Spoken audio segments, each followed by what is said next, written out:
Hey, what's up, everyone? This is Gary A. Swaby, and this is our BMF series review. Since the first season of BMF has officially wrapped up today, with the season finale. I'm here with Mr. Richard Bailey Jr. How you doing, Rich? Doing good, Gary. What's up, listeners and viewers? What's up, indeed? And I'm also here with Miss Dana Abercrombie. How are you doing, Dana? I am doing very well. I am excited to talk about the B and F and M's and Q's. The alphabet, the whole Yeah, alphabet. the whole thing. Yeah, so BMF, what a show it was. Me and Dana actually, we recorded a review when it first started, but that was a non-spoiler review. We weren't allowed to spoil anything at that point. But now that everyone's seen the whole show, we can talk about everything. So this is just our wrap up of the entire season. We didn't do it week by week like we do on the Powercast, but we did want to shed some light on this because it was a great show. So yeah, we're just going to go around the table here, and we're all going to give our thoughts on the entire season and how it panned out, and what we think is incoming for the next season of BMF.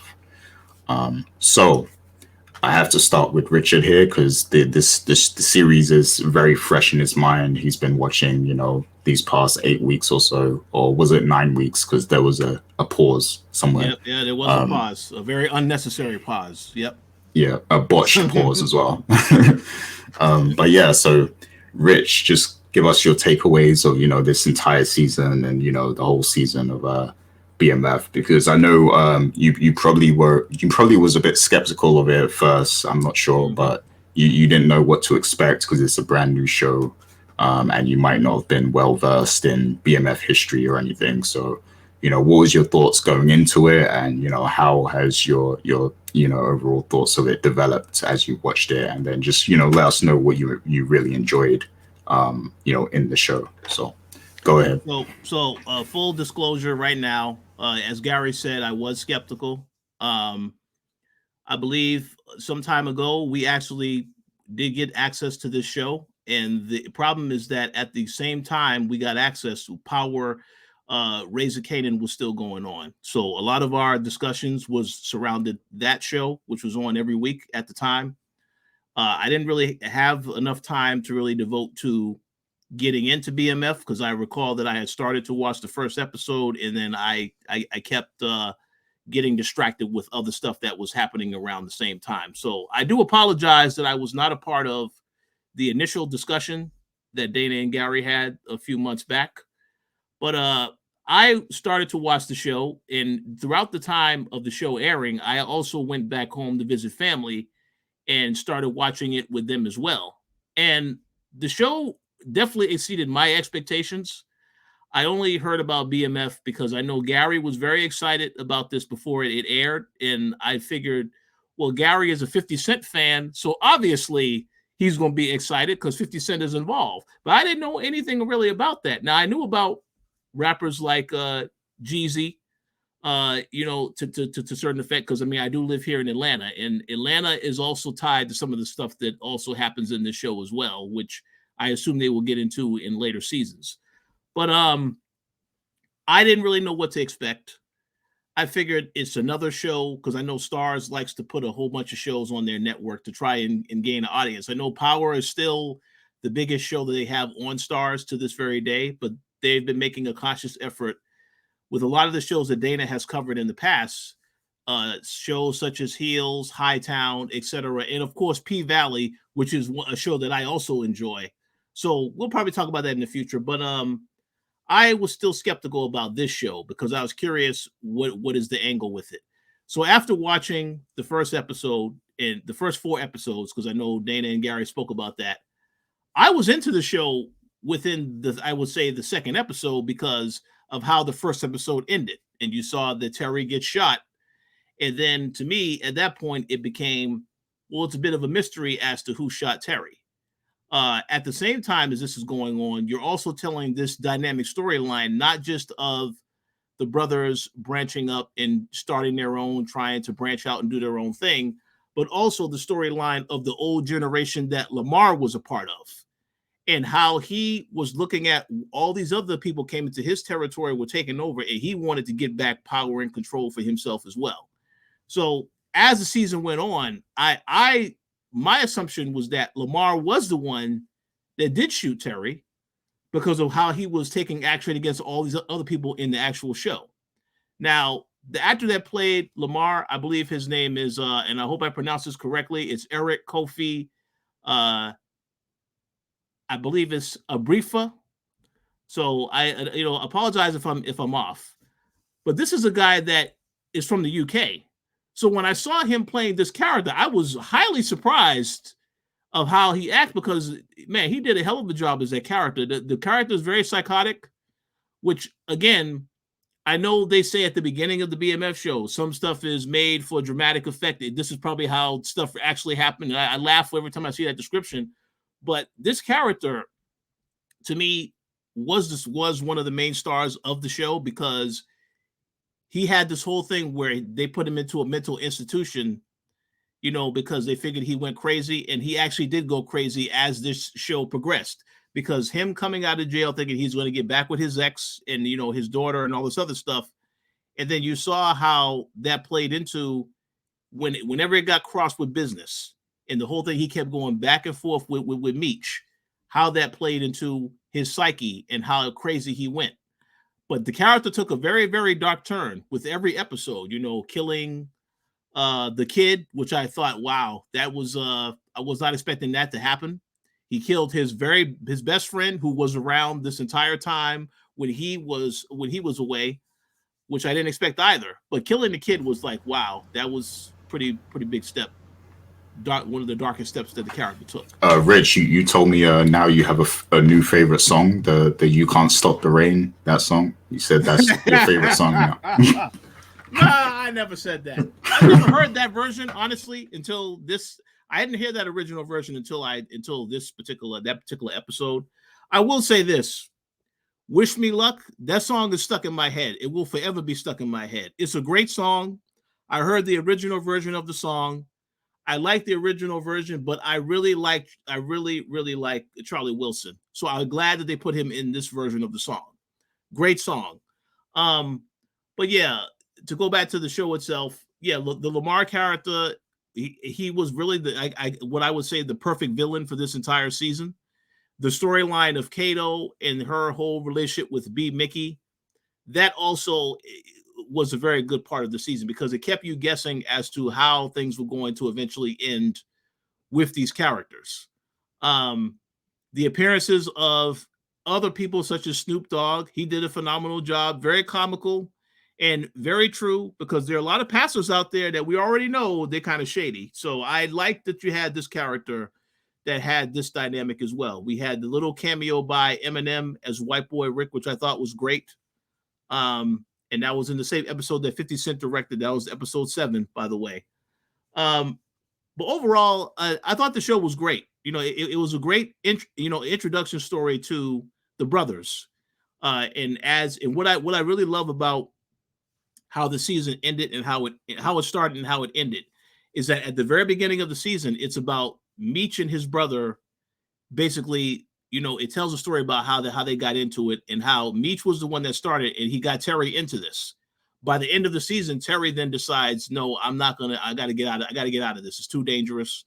I have a family that I have to worry about, even though his family is now off doing their own thing. His girlfriend and son are off. They're off doing their own thing. They had to isolate themselves from him because of all the stuff he's in. And then, of course, his dad convinces him to go into this, this whole business of getting into the car delivery type business, which is great. But car washing, I believe. Yeah, car wash business. But the whole thing is that I liked how they started, because it started where, it was me and my brother against the world. And then by the end of the season, now you're going to be questioning going into season 2. Well, how is Meech going to operate this thing on his own? Because we all know eventually Terry is going to come back into the fold at some point. But now it's a big challenge for Meech, because it's questions about, can he be mature? what you saw throughout this entire season is that he had instances where, yes, he was very flashy. They had a joke in there as well about him being very flashy with the attire and all the other stuff, but he's still a little bit of immaturity in how he handles certain things. So now he has to grow and be a lot more mature. And of course, since he is also the one that killed Lamar at the end of this season, there are going to be questions about, again, how that changes you as a man, which is a theme that is once again prevalent in Power, because it's happening in Raising Kanan, and it's also happening in Ghost. So I'm very curious to see what happens next season. But if I had to make a guess, and you'll probably get into that later, Gary, next season is going to be definitely about Meech's development further, getting deeper into the business on his own, to prove that he can run things on his own and have success and grow things to a bigger level. And eventually also going to be the side story of Terry trying to do as much as he can, transitioning away from the drug game, but eventually having to get pulled back into it at some point. So, but yeah, I thought it was a fantastic first season, fantastic performances by everybody on the cast. And it made me very eager and curious to see what happens in season 2. Oh yeah, great thoughts overall. You put it so well. Now, me and Dana, we watched this some time ago, and you've been watching week to week, so definitely fresh in your mind. So, for me, I'm just gonna highlight some of the things I love, and I have paid attention to the BMF story. I'm quite aware of a lot of the different incidents that have happened. When Big Meech and Southwest T were active and everything like that. But what I really love about this show in particular is the fact that it's the origin story, because they could have went straight to the good bit, like the good parts of, like the well-known parts of the BMF history. They could have went right to those parts of their story, but they took the time to go all the way back to the origins of them, as young people. And now we're going to actually get to see the growth, and we're going to get to understand how they came to be the people, they grow up to be. So that's what I love, like that, because there's so many stories that they can tell. So the fact they went all the way back means that, we're in for a treat. We're going to have some great TV for the next, 7 years, maybe. So yeah, I love that they did that. And it also kind of humanizes the characters a little more, because when you hear about Big Meech, before this show and everything, when you used to hear Big Meech's name, he kind of had this stigma of being like a sort of like a boogeyman. Like he was an infamous sort of legend, in Black culture, whereas people were scared of them, and they were very notorious and everything. But what this show does is it kind of humanizes the characters a little, lets you understand their thinking and where they come from and how these values got instilled in them. And yeah, the fact that it's his son, like it's Meech's son playing him, that just adds to it as well. That just adds to the whole thing. So it kind of gives it more authenticity. Even though there's parts that are exaggerated because they have to tell a story, it just gives it, that authenticity that, this is based on a real, reality, or a real situation that spiraled and, just continued to grow. So yeah, I love that feel. I love the vintage feel as well. That's something I loved about Raising Kanan, the fact, they threw back to the 90s and everything. And they do that with this show, which is in the 80s, I believe, when this takes place. So I love that vintage feel that they give it. Even with like the fashion and the clothing, like it kind of brings me back to my earliest memories. So I love that. And yeah, I love a lot of the cast isn't very well known, but they are. I believe that this cast is going to go on to do wonderful things. Like, you remember The Wire, when that was on TV, and almost everyone turned out to be a breakout star from The Wire. So I think we might be looking at a similar situation here. I think even Lil Meech, like Junior, is gonna be big, you know, Oh yeah. because he had to go to acting school to play this role, and I think he's gonna go very far in the future after. Go ahead, Rich. And yeah, just to piggyback off of what you said, yeah, this guy is only 21 years old, so Mm, he's going to have a great career. yeah. Some of the people on this show, B Money, 19 years old, and this guy actually is going to be in Stranger Things season 4. So yeah, they're going Mm, to definitely have a great careers ahead of them, without a doubt. yeah. Yeah. Lots of future talent, and I like that they also took the time to, there are some familiar faces. There's Wood Harris, Mm-hmm. someone we all know, and he was great in this also. Snoop Dogg, like that role is perfect for Snoop. Like that character must have been tailor made for Snoop Dogg because yeah, I love that character. It's hilarious. And then the Eminem as White Boy Rick as well. That was cool. I hope they do more with that though in the future, like because it was just a little quick thing, quick snippet. Blink and you miss And it kind of thing. So oh yeah, and to go along with Wood Harris, y'all do know that Detective Brian is his real brother, right? Steve Harris in real life, that's his real brother. yeah. Oh wow. Yeah. Yeah. Yeah. I knew there was some connection, but I didn't know they were brothers. So A lot of that's people were interesting. surprised when they found that out because they had a couple articles about that up. Mhm. So, but yeah, that's his brother. They're brothers. Wow. Yeah. I hope they do more with that. But yeah, like just the characters, all the characters, they were great. The parents were great. Like I loved the tension in the family and everything. And the whole thing about T's case and everything. Like it was well put together for first season. Like my thing is like the first episode. It was like when I watched the first episode, I was a little like this could go in the wrong direction. Like I wasn't sure if this was going the right way that it should go, but from season 2 onwards it was like it just completely hooked me at that point. Like it was like wow, this is actually really good. So yeah, like I think it's just the first episode is the setup as it usually is for all shows, so it's like it has to kind of plant the seeds. So it's a bit slower, I guess, but once you get past that episode, it's just nonstop goodness. And Lamar was great. I think that character he's an iconic character. Now he's like one of the best TV characters. In these kind of shows, I think that we've seen. Like he's gonna stand out as like an Omar type of character. He's gonna be immortalized. Like everyone that I hear talk about the show, like they always bring him up as like the main thing. Like of course Meech and T are like the main characters. They're cool and everything, but people love Lamar. Like they loved his whole progression in this season, and it is sad to see him go. And I hope that they're able to have something in the next season that will kind of match that energy that he brought to the show. But Well, what was you gonna say? one point that I do want to make. Yeah.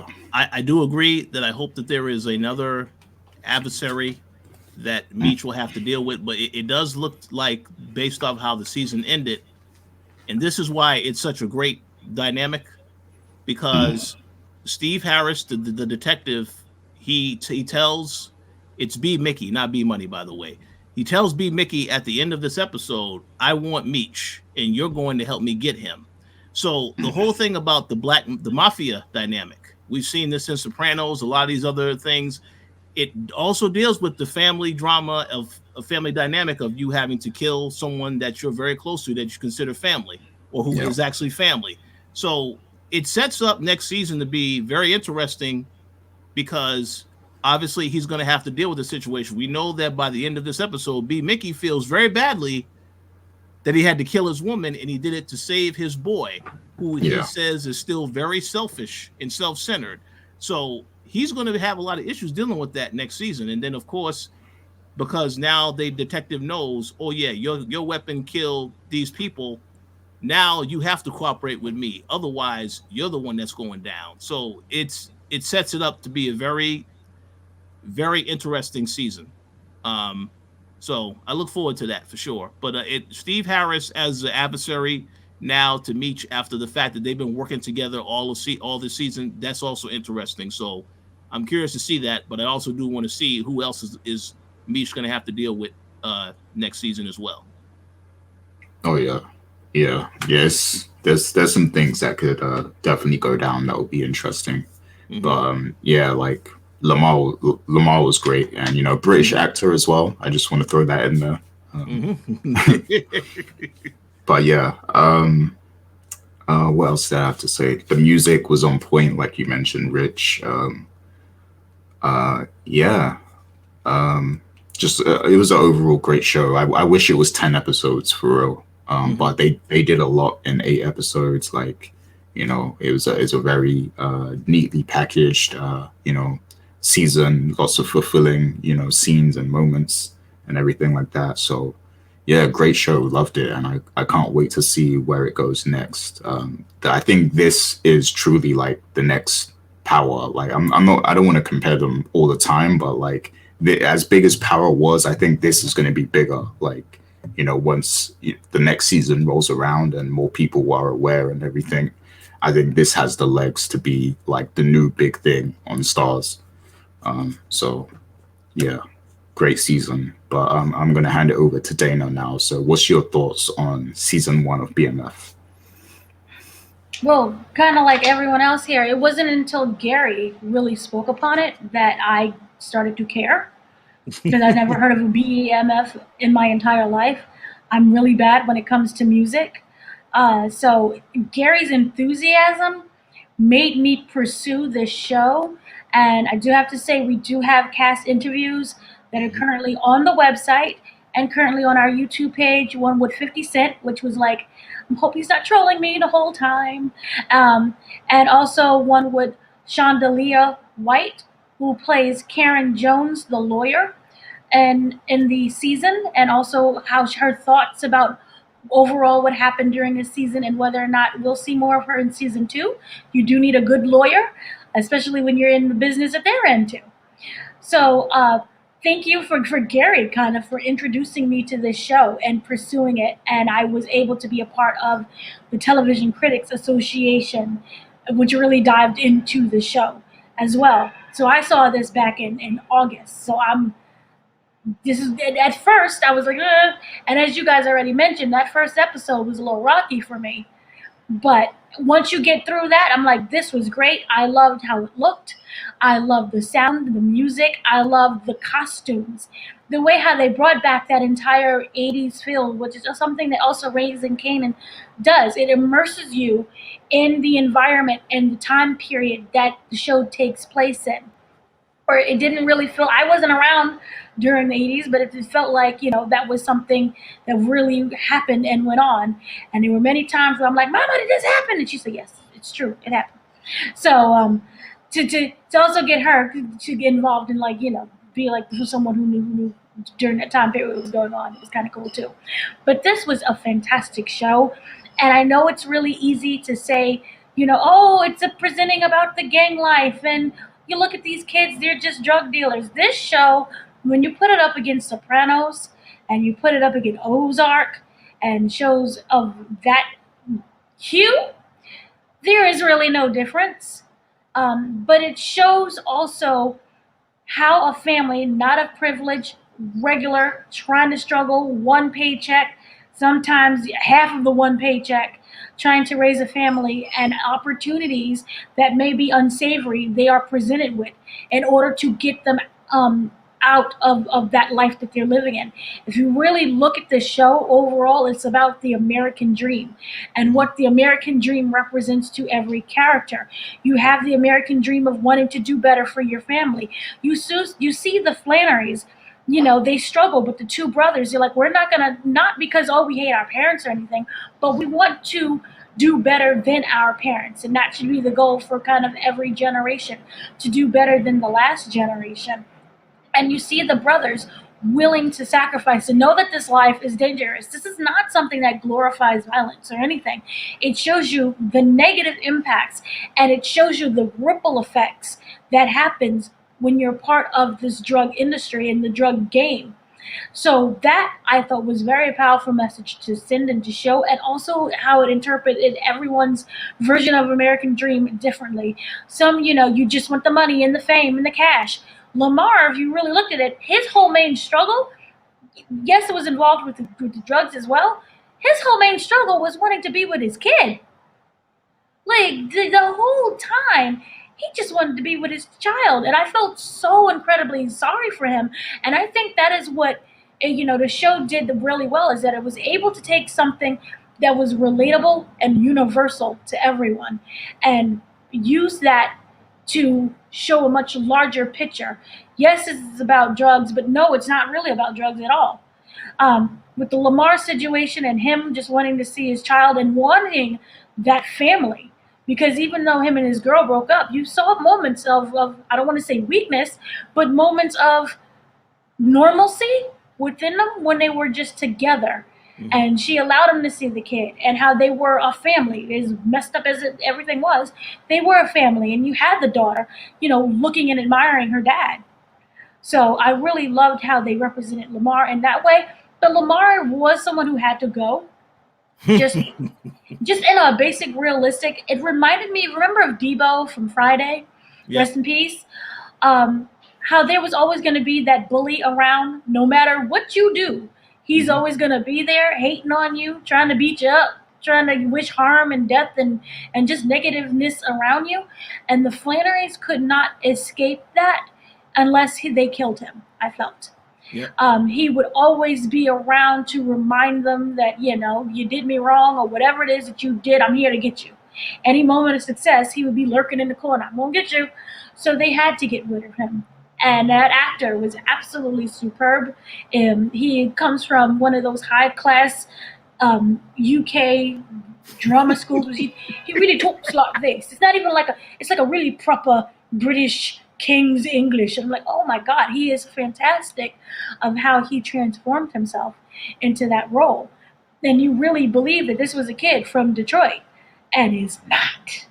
So that right there, you have such incredible acting. We have the experts like the Hornsby, whose name I can't remember the first name of, who played the daddy. Russell Hornsby. I interviewed him several times. But Russell Hornsby, as we know, is that very experienced actor. He was in The Hate You Give. He had his own TV series a long time ago with NBC. And you have the experience, and then you have these new kids who are coming up, and they're all equally. I felt like they were all on the same level with acting range, which was superb. Then you have someone like Snoop Dogg who comes in, who is just so natural about it. He doesn't feel like he's acting at all to me. He's playing the sleazeball pastor that we all kind of are familiar with, just in general. And this doesn't matter what race or creed or anything. White pastors, purple pastors, they all have a little bit of questionableness about them. So I really loved how they were able to just bring in that dynamic and that aspect as well. Then you had the girl who's, I felt like she was playing both sides, and you knew that most likely she was going to get caught.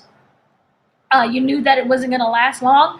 I didn't expect her to get killed. Kato, and with Kato, yes, Kato, in that one season. Mm-hmm. But it goes to show you the realism of you can't play with people and their emotions. Mm-hmm. And I really liked how that was represented as well. Lala Anthony even upped her game and took some acting classes as well. So I thought that from an acting standpoint, it was really superb from what they presented on the screen. By instead of showing us the glitz and the glamour that we know ends up happening, for those who don't know, you can Google search it, of who the Flannerys end up becoming. It's really great for it to show how these are just kids, just like everyone else in this world. They're kids who want to help their parents pay the mortgage. That's literally, when you look at it, how it started. Mm-hmm. And no job at anyone's Piggly Wiggly or car company service is going to allow you to fully be able to pay your bills and to live and have pocket change all at the same time. And that's also a much larger issue, that's a societal issue. And when we look at how trickle down economics and wealth and purposely keeping people in poverty and then purposely creating laws to lock them up when they're just trying to make some money, and how they represent how, you can have something like cocaine and crack is the same thing, just formatted, cooked differently, but you're being charged what, 4, 5, maybe 10 times more than you would if it was powder cocaine that is familiar with, that's pure and that goes to certain people. You know what I mean? How it labeled black people with crack, and cocaine is for us better people. And then you see that a lot, not just in BMF, but with power and the power universe overall. We were previously having a discussion about that when it came to the opioid crisis. Well, which opioid crisis are you talking about, and who are you referring to? Because certain people are going through crisis, and other people may be through the same crisis, but no, we demonize that. So I really liked how they showed that approach. I really liked how they also just showed these are people who are born with just basic intelligence of how to create a business. They didn't go to school for this. They wasn't at someone's Yale or Cambridge. They were just people with their own street smarts to create a business. That's very hard work to do. And to show how they were able to create something from literally nothing, and with parents who clearly was not in the game, as we all know how angry they were, and how, the dad just completely refused to speak to them after a while. And I really liked that. But also one of the things I wanted to touch upon was to show how the criminal system, and in regards to basic civil suits, remember how it started off with the brother got shot in the eye, and we don't know what happened, and how it kind of mimics of what's going on today. How they went to the civil case and they blamed everything but him actually getting shot. You remember? It was the wind did it. Oh, it was a tree came and knocked him in the head. Oh, it was an act of God. But no, he's a drug dealer. Why was he coming out of that car that's too expensive? And if you look at it now and you remember the case that we just had with George Floyd, if you paid attention to that, they blamed it was the car exhaust that killed him. Oh, he already took drugs yesterday, so it was back then when he took the drugs. He just happened to fall down dead now. It wasn't the fact that a cop was actually standing on his neck. It was everything else. A bird came by and pooped on his head, and that just created a reaction. So it just kind of show how, that may take place in the 80s, but the same thing is still happening today. Absolutely. So that's just kind of what I really loved about the show. I loved about the themes. I loved about how it was family. And you look at it these are just two brothers who all they have is themselves, is each other.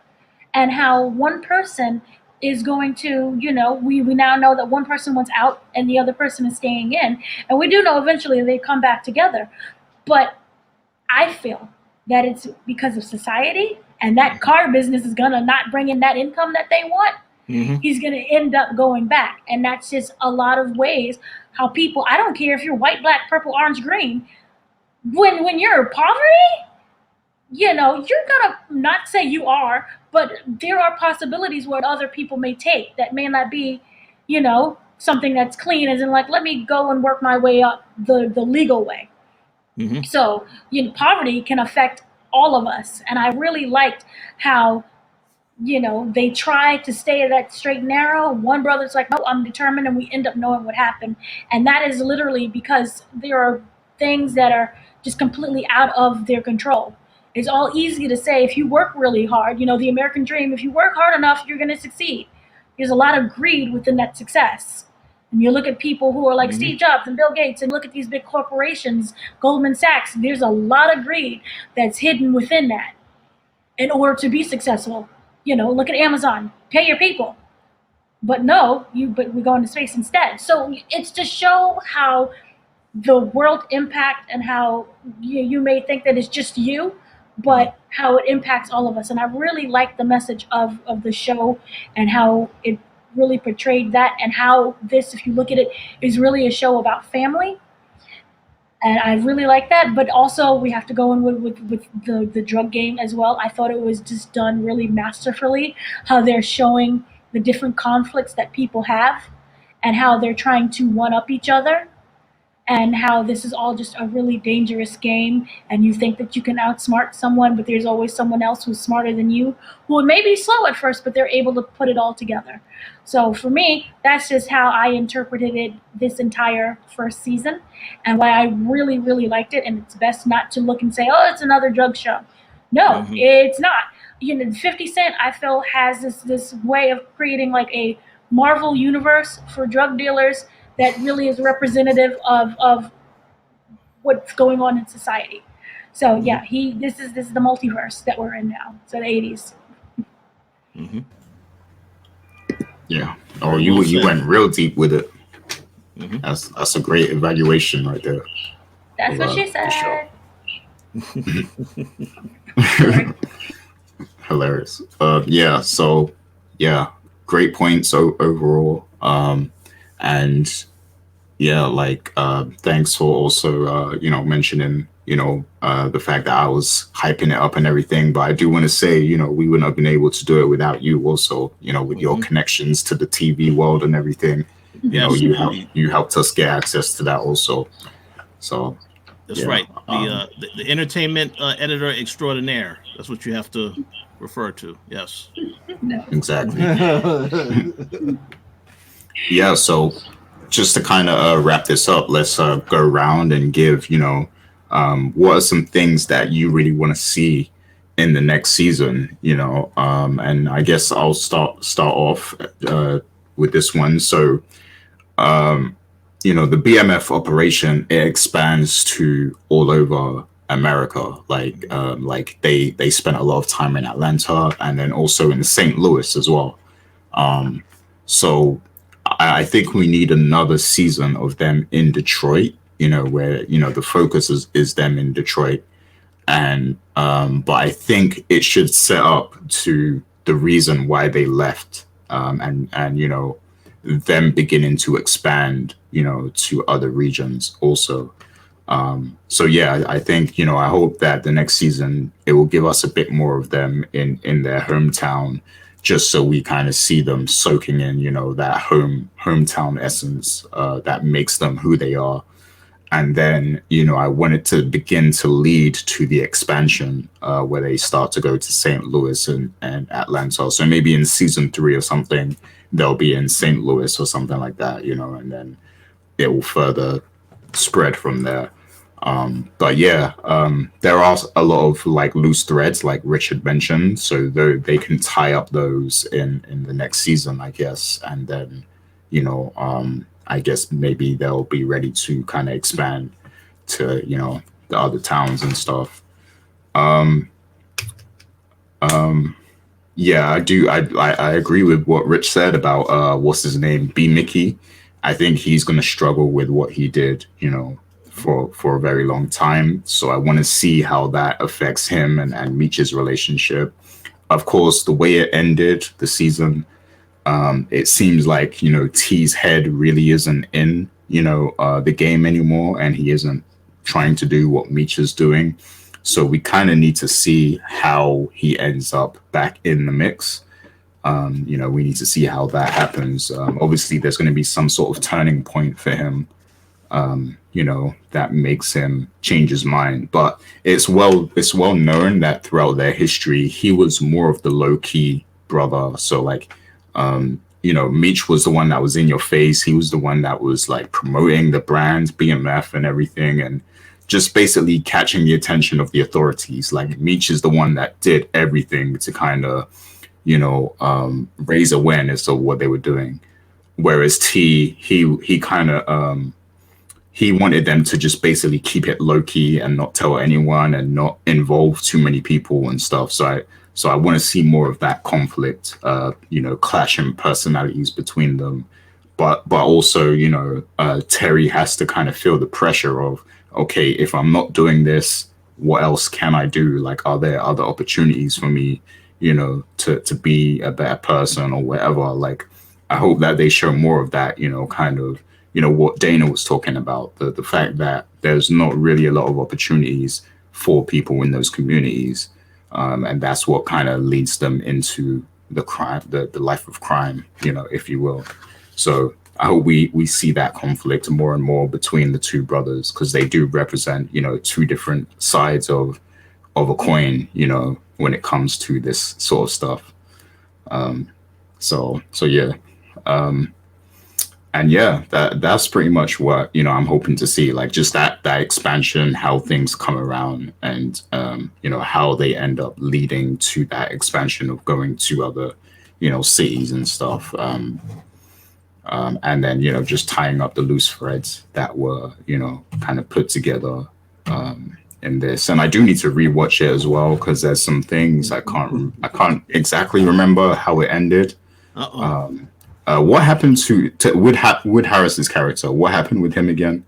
I remember he just disappeared. He was not on the show anymore. Okay. So he just he didn't die though, right? No, because they were talking with another guy now, that they're another contact that they're trying to align themselves with. But Dana, go to Dana. Yeah, go ahead, Dana. He was going to say something. No, I was just going to agree with you and say he didn't die. Oh, the news thing is something else at the end. Okay. Yeah. So go ahead, Rich. You can go. So I'll be brief as well. I agree on the expansion as being a big part of the storyline.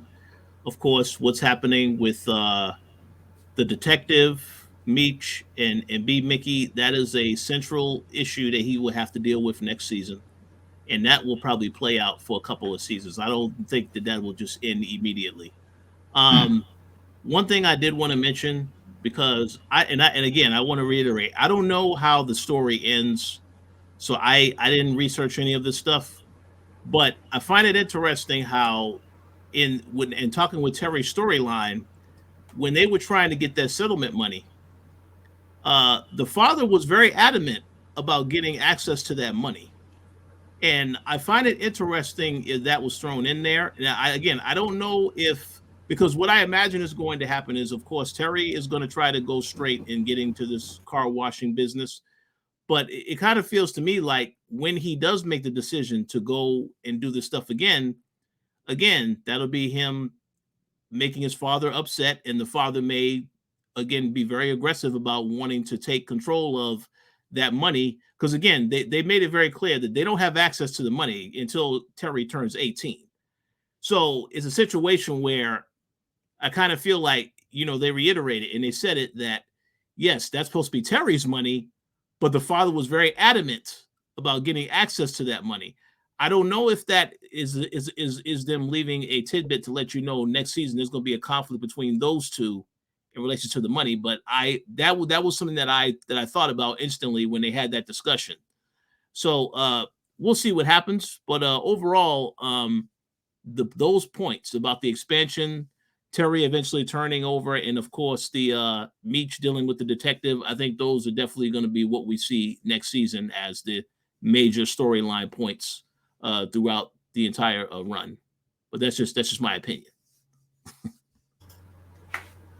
Cool. And how about you, Dana? What would you like to see in the next season? Well, it's really interesting that you brought up the money thing, because I remember the money too, because it was such a huge thing. Remember, they were suing, and they wanted the money, and obviously this is something, if you look at it, it's something so little, but they had to fight so hard for, and they won't have access until he turns until 18, and he's only 17, which also drives in, these are still babies. They have teens in their age. These are babies. So I do feel that there will be a conflict with the money, because while they both of the brothers want to help their family, and that was never in question, I do feel that we can start seeing a breakaway with the family, and I am wondering if that ends up being a breakaway with the marriage itself, in the sense that we do know that the mother is not, I'm not saying they're taking sides, but is supportive of their son. She is less willing to walk away from them and to kick them out the house, even though, if you want to belong to the streets, you got to go stay in the streets. And we do know that concept very well. But I also wonder if this will be about, well, you try to turn away from me. You don't belong with the money that I have. But we do also know that the car idea was the father, Mm-hmm. from I believe. So with that said, is he looking at the money for this can help me with my business? Does he view it as being envious of his son with getting all this money and he was able to work really hard and still not really attain much? Remember, they were struggling with multiple bills at Mm-hmm. the same time. And we all know when money comes into play, that's when things get really funky. I wonder if he's going to take some of that money and maybe indulge in himself. Not anything, nothing illegal, but start buying things that he always wanted and start investing in things that he thinks is a good idea. And we all know that, the father would say, I have the best idea for this money, and how they end up wasting the money in the end. Mm-hmm. So that's kind of what I wonder with this. Obviously, the brothers don't need that money. They can take care of themselves monetarily very well by doing the drug game, and we all know that it does end with them being arrested and found with multiple dealings that they have with the drugs, and they're able to funnel it into the music industry. And these are not, your petty little crooks. These are people who have an industry, an empire that they have created that Mm-hmm. ends up becoming the backbone of music. If I'm wrong, please let me know because you have more knowledge in this, Gary. But I, anytime when money comes into play, especially with a father who feels that this is money that is owed to the family, and also money that is legal, how will that impact them? So that is one of the big things going forward with that. Then you have the death of Cato and how that ends up impacting. Oh, it's the person who killed her. B Mickey. B Mickey. So B Mm-hmm. Mickey is going to be very, because he struggled even when he could to go kill her. He was Mm-hmm. like, "Oh, I don't want to do this, but I have to. I wish it was another way." So we're going to see him struggle with that. I don't think he's that 100% hardened criminal. He's not an Omar kind of situation, and even Omar had his weaknesses. And by Omar, I mean the Wire. Um, so that's going to come into play. Also, what's really interesting, I want to know if the brothers are not going to be together. I want to know how they survive without each other. Obviously, they're going to be there, to emotionally support each other. But when you're taking something like the car business and the other one is going back to the street business, how does that impact them? I kind of feel that they need each other at this point, still mentally. One, as you know, is the wild card, and the other one is more of the planner and the thinker. And you need both of that and know both of those energies in order to make that one big successful kind of business. So I would like to see how they look like apart. I'm perfectly fine if it takes a season for them to be apart. I don't just rush and be like, "I love you, come back," and it's like episode 2. Don't do that. Mm-hmm. I'm good with it being the whole episode of them not being involved with each other's businesses until maybe at the very finale, or even if we get to the middle of season 3. We do know this is going to be a multiple season situation, kind of like what we had with Power. That was multiple seasons as well.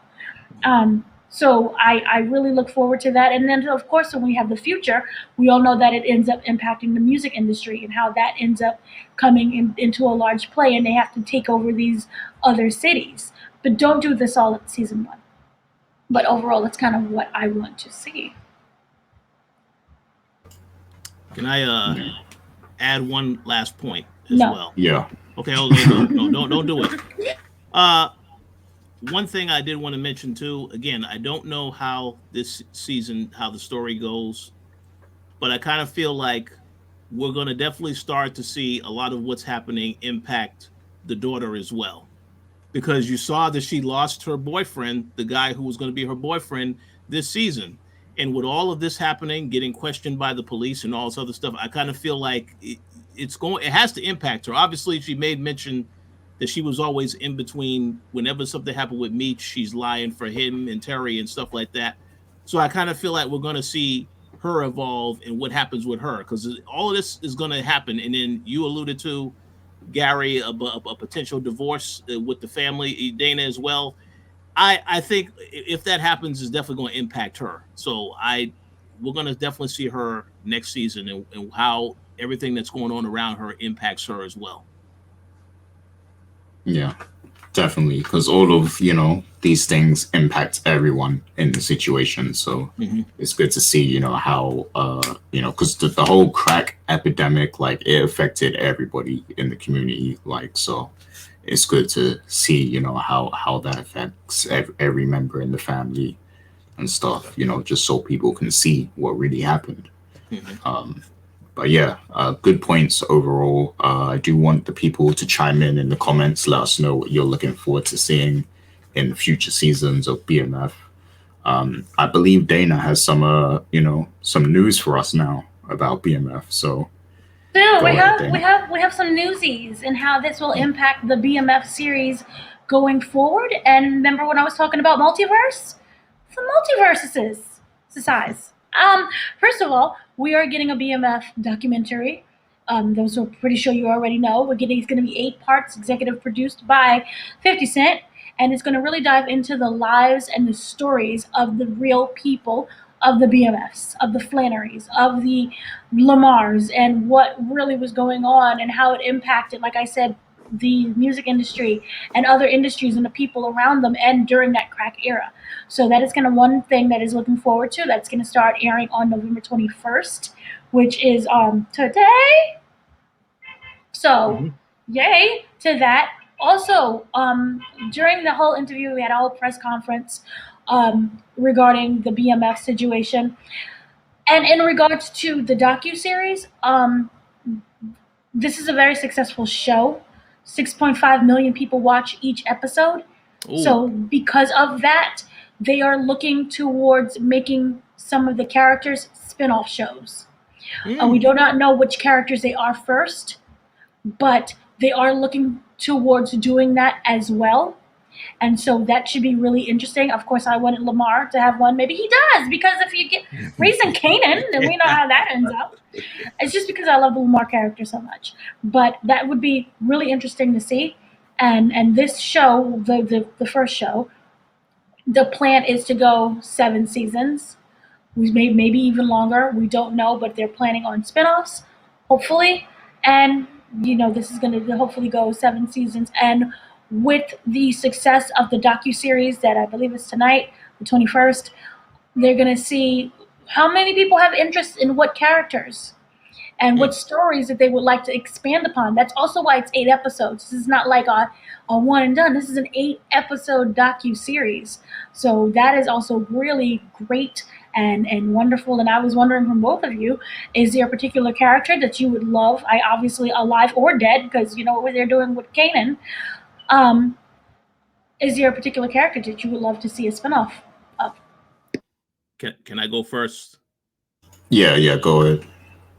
I think Dana said it, Lamar, because I want to see what is the backstory to Lamar. And similar to when you have Raising Kanan, we have speculated that show will probably end when Kanan goes to jail. They can just have all of this stuff that shows Lamar, what led to him getting locked up. Because we pretty much got the whole idea of him basically already being out of prison with this show. But we didn't know anything about the character beforehand. And you can maybe find out about how he met up with Kato, because he had a friendship with her father. So that'll be a great thing to see, because again, that actor, he really stole the show for me. He stole the show, I think, this entire season. So I will be very curious to see his backstory and how he got to this point where this fall from grace, what led to all of that. Also, just really quick, the date is not the 21st. Sorry. Okay. I got the season finale, which is already aired, which is the 21st. So It's maybe coming in next year in the spring. Okay. That's cool. Okay. Yeah. As for the question about which character I'd like to see, I mean, the obvious answer is Lamar. Like, I'm sure everyone wants to see more of that character. So that is the obvious choice. But also, like I mentioned, I want to see more of White Boy Rick. Like, I actually want to see more of that character in particular. So I think it would be cool if they had like a whole show like based on him and have Eminem play him. Like, because we haven't seen Eminem act since 8 Mile. Like, that was his last movie or whatever. Like, so Yeah, it'd be cool to see him acting again and then playing, you know, such an iconic character as well, because his story is just as big as, you know, the BMF story. Like he has an interesting story. So yeah, uh, that's my picks. Go ahead, Dana. And also, really quickly with the docu-series, it will focus on different perspectives and different characters who are real people, docu-series, and their perspectives of how everything went down. So that's also why whose perspective it is you want to know of. So that also will come into play on who will get a spinoff. All right, and which character do you want? Was your answer Lamar too? Oh, the thing is, I liked White Boy Rick, and I too want to see Eminem do more things.